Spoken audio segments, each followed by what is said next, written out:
اے مولا حسن آپ اس گلی سے کیوں نہیں جاتے ہیں؟ مدینے کی ساری گلیوں میں جاتے ہیں، کہ اس گلی میں وہ رہتا ہے جس نے میری ماں کو تماشا، مجھے برداشت نہیں ہے، جب بھی میں جاتا ہوں نا، جب بھی وہ جاتا ہوں نا تو مجھے اپنی ماں کے تماچے یاد آ جاتے ہیں۔ ایک جملہ سنو،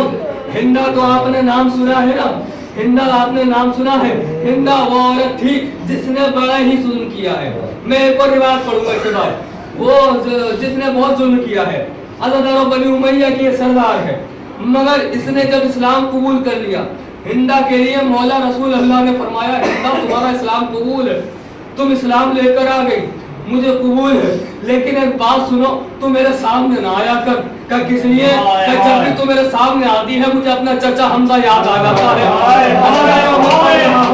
آپ برداشت کرنا، رسول اللہ نے کہا ہندا تو مسلمان ہو گئی ہے، کوئی بات نہیں، تیرا اسلام قبول ہو گیا ہے، لیکن جب بھی تو سامنے آتی ہے مجھے میرا چچا حمزہ یاد آ جاتا ہے۔ میں کہوں گا یا رسول اللہ فریاد ہو، ارے ایک چچا کا قاتل اگر آپ کے سامنے آ جائے تو آپ کو برداشت نہیں ہوتا۔ یہ تو زینب کا جگر ہے، کبھی بھائی کے قاتل کو دیکھ رہی ہے، کبھی بیٹے کے قاتل کو دیکھ رہی ہے، قیامت ہو رہی ہے۔ بس ایک روایت، آخری مجلس ہے نا اس سال کی، یہ مولا کو فرصت دیں گے نا، آخری مجلس، یہ سوچ کے بیٹھیے یہاں پر، نہ جانے اس کے بعد کون زندہ رہے گا۔ علی ولی اللہ پڑھنے والے ہیں نا، آپ تو مولا علی کے ماننے والے ہیں نا، آپ کو فرصت دینا ہے۔ میں تو روایت پڑھ کے اٹھ رہا ہوں، جیسے جیسے رمضان گزر رہے تھے ایسے ایسے مولا کی تقریروں میں ڈر دکھائی دے رہا تھا، ایسا ڈر جس کو مولا کے لیے ڈر نہیں تھا وہ صحابہ کے لیے ڈر تھا۔ جب جب صحابہ مولا کے الفاظ سنتے تھے، جب خطبے سنتے تھے، گھبرانے لگتے تھے، علی کیسی باتیں کر رہے ہیں، علی کیسے خطبے دے رہے ہیں۔ حذیفہ یمانی نے پوچھ لیا مولا یہ ایسے خطبے کیوں دیتے ہیں، آپ کے خطبوں سے اب ڈر لگنے لگا ہے۔ ایک مرتبہ مولا نے کہا ارے اس میں گھبرانے کی بات نہیں ہے، بس میں بتانا چاہتا ہوں وعدے کی رات آنے والی ہے، وہ رات آئے گی کہ ابن ملجم میرے سر پر تلوار مارے گا، میرا سر کھل جائے گا۔ کہ مولا آپ کہیں تو سزا دے دے، کہ کسی کو جرم سے پہلے سزا دینا اسلام میں نہیں ہے، جب وہ جرم کر لے اس کے بعد تم سزا دینا۔ مولا نے منع کر دیا، مگر مولا کی بیٹیوں کے ساتھ کربلا میں کیا سلوک کیا گیا ہے، کیا سلوک کیا گیا ہے۔ ایک مرتبہ کہتا حذیفہ یمانی نے کہا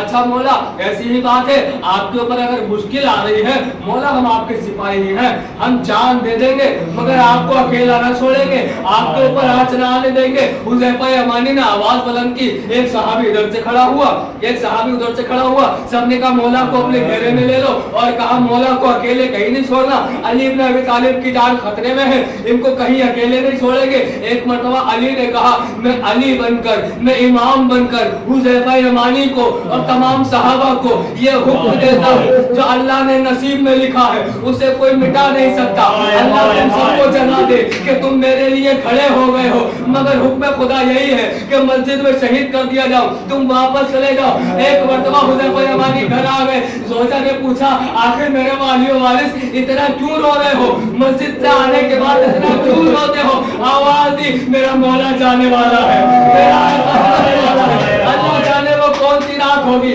جو ہماری آخری رات ہوگی، ہمارے مولا کا سایہ اٹھنے والا ہے۔ حذیفہ کہتے کہتے سو گیا، تھوڑی دیر گزری تھی، حذیفہ کی زوجہ قریب آئی، آنے کے بعد جگایا اور اٹھایا کہ ذرا دیکھو تو یہ کالی آندیاں چل رہی ہے، ذرا دیکھو تو یہ آسمان خون رو رہا ہے، آواز آ رہی تھی علی کو قتل کر دیا گیا، علی نے ابن ملجم آگے بڑھا، اس نے اپنی زہر بھری تلوار علی کے سامنے ماری، آزادارو علی کو اٹھا کر گھر کی طرف لے کے گئے۔ علی نے کہا میرے صحابہ تم واپس چلے جاؤ، ارے میری بیٹیاں جب تجھے زخمی حالت میں دیکھے گی تو زور زور سے روئے گی، اے مولا آپ کی بیٹیوں کی آواز ارے آپ کے صحابہ کے کانوں میں نہ جائے، مگر آپ کے مولا یہی آپ کی بیٹیاں کربلا سے کوفہ، ارے کوفہ سے شام، بے مخنا بے چادر پھرائی جا رہی تھی۔ واہ غربتا واہ مصیبتا، انا